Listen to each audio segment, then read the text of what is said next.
Hello everyone, welcome to the commerce achiever platform. आज के इस सेशन से इनकम टैक्स का एक और काफ़ी इम्पोर्टेंट प्रोविज़न हम कवर अप करने वाले हैं, जहाँ पे हम डिस्कस करेंगे फ्री या कंसेशन एजुकेशन फैसिलिटी पे। फ्री या कंसेशनल एजुकेशन फैसिलिटी ये आपका इनकम अंडर हेड सैलरी के में कवर होता है और डिस्कस किया जाता है एज अ परक्विजिट। ये परक्विजिट है जो एम्प्लॉयर अपने एम्प्लॉय को प्रोवाइड करता है। परक्विजिट क्या होता है, कौन से एम्प्लॉय के हाथ में क्या टैक्सेबिलिटी है, स्पेसिफाइड एम्प्लॉय क्या होते हैं, ये सारे प्रोविजंस हम ऑलरेडी डिस्कस कर चुके हैं। और अगर आप फर्स्ट टाइम हमारे साथ जुड़ रहे हैं तो आप इनकम टैक्स की कंप्लीट सीरीज का बेनिफिट ले सकते हैं, ज्वाइन कर सकते हैं इनकम टैक्स क्वेश्चन आंसर के सेशन को और कंप्लीट नॉलेज ले सकते हैं इनकम टैक्स एक्ट में। तो आज के सेशन में हम जो डिस्कस करने जा रहे हैं फ्री या कंसेशन एजुकेशन फैसिलिटी। ये जो फैसिलिटी है जनरली जो एम्प्लॉयर अपने एम्प्लॉय को प्रोवाइड करता है। तो ये जो फ्री और कंसेशनल एजुकेशन फैसिलिटी है, एम्प्लॉयर अपने एम्प्लॉय को प्रोवाइड करता है या उनके मेंबर्स को, मेंबर्स ऑफ द हाउसहोल्ड को, यानी चाहे वो एम्प्लॉय खुद डायरेक्ट एजुकेशन फैसिलिटी ले या हाउसहोल्ड मेंबर्स ले। इस केस में जो एक्सपेंस है वो एम्प्लॉयर मेट करता है, चाहे वो डायरेक्टली हो या इनडायरेक्टली हो। डायरेक्टली यानी कि एम्प्लॉयर डायरेक्टली अपने पॉकेट से पे कर रहा है, इनडायरेक्टली यानी एम्प्लॉयर रीइंबर्स कर रहा है अपने एम्प्लॉय को। तो इस केस में ये हो जाता है परक्विजिट और टैक्सेबल हो जाता है सारे एम्प्लॉयज़ के केस में।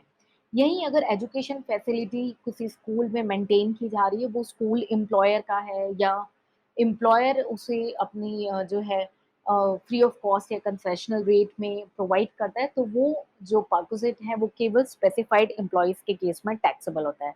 यानी कि अगर ये जो फैसिलिटीज़ हमने डिस्कस की किसी अदर मैनर के फॉर्म में प्रोवाइड की जा रही है, तो वो नॉन स्पेसिफाइड एम्प्लॉइज के हाथ में टैक्सेबल नहीं होगी।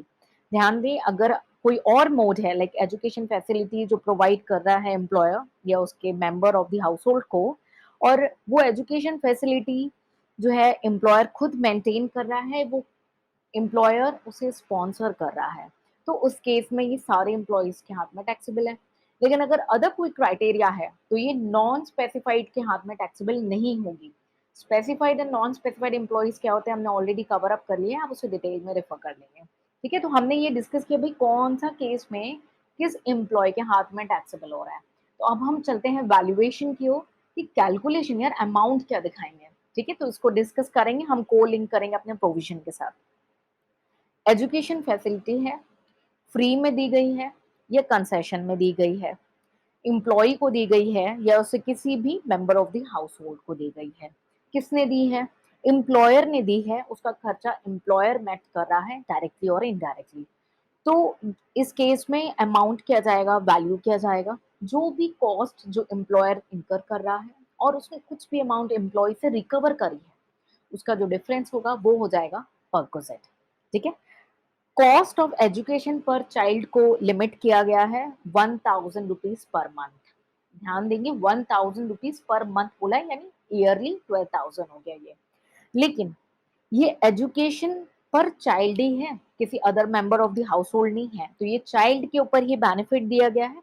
और अगर ये एक्सीड नहीं करता 1000 यानी इक्वल टू या लेस देन 1000 होगा, तो ये टैक्सेबल नहीं होगा, ये टैक्स फ्री हो जाएगा। ठीक है, अगर कॉस्ट ऑफ एजुकेशन एक्सीड कर जाता है 1000 रुपीज पर मंथ से, तो पूरी की पूरी अमाउंट जो है वो टैक्सेबल हो जाएगी एम्प्लॉय के हाथ में। और ऐसा नहीं है कि 1000 रुपए रिडक्शन होगा और बैलेंस टैक्सेबल होगा, नहीं, कंप्लीट अमाउंट, एंटायर अमाउंट जो है वो एम्प्लॉय के हाथ में टैक्सेबल हो जाएगी।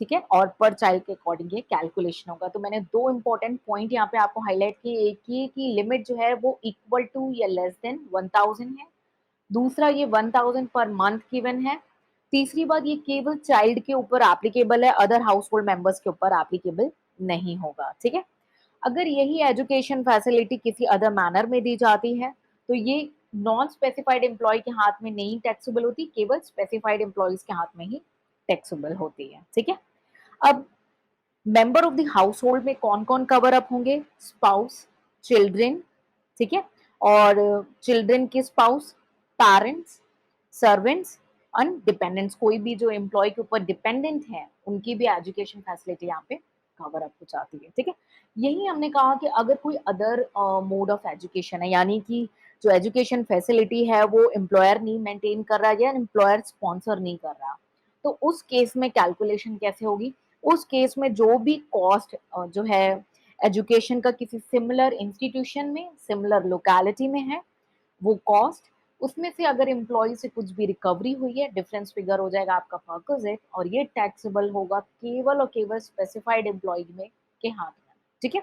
तो हमने काफ़ी डिटेल में डिस्कस कर दिया वैल्यूएशन भी और हमने 1000 पर मंथ की लिमिट को भी काफ़ी डिटेल में अंडरस्टैंड कर लिया। हाउस होल्ड के मेंबर्स में कौन-कौन कवर अप होते हैं, हमने ये भी देख लिया। सो आई बिलीव आज आपको इस सेशन से 0.1% भी वैल्यू एडिशन मिला हो, कुछ नया सीखने को मिला हो। अगर आपको इस प्रोविज़न में कुछ डाउट है, आप उसे कमेंट सेक्शन में पूछ करके क्लियर कर सकते हैं। इनकम टैक्स की कंप्लीट सीरीज़ को देख कर के इनकम टैक्स में काफ़ी अच्छी कमांड कर सकते हैं। हिंदी और इंग्लिश दोनों ही मीडियम में कंटेंट आपको मिल जाएगा, आप देख सकते हैं। ये कंटेंट आपको जो लिंक है आपको पीडीएफ का डिस्क्रिप्शन में प्रोवाइड कर दिया जाएगा। आप इसे डाउनलोड करके अपने फ्यूचर रेफरेंस के लिए यूज़ कर सकते हैं। हमारे साथ जुड़े रहें, कुछ नया सीखेंगे इनकम टैक्स में हर बार जब हम मिलेंगे। लेकिन उसके लिए आपको रहना होगा हमारे साथ, सॉल्व करेंगे बहुत सारी case studies and numerical. Till then take care, bye bye and जय हिंद।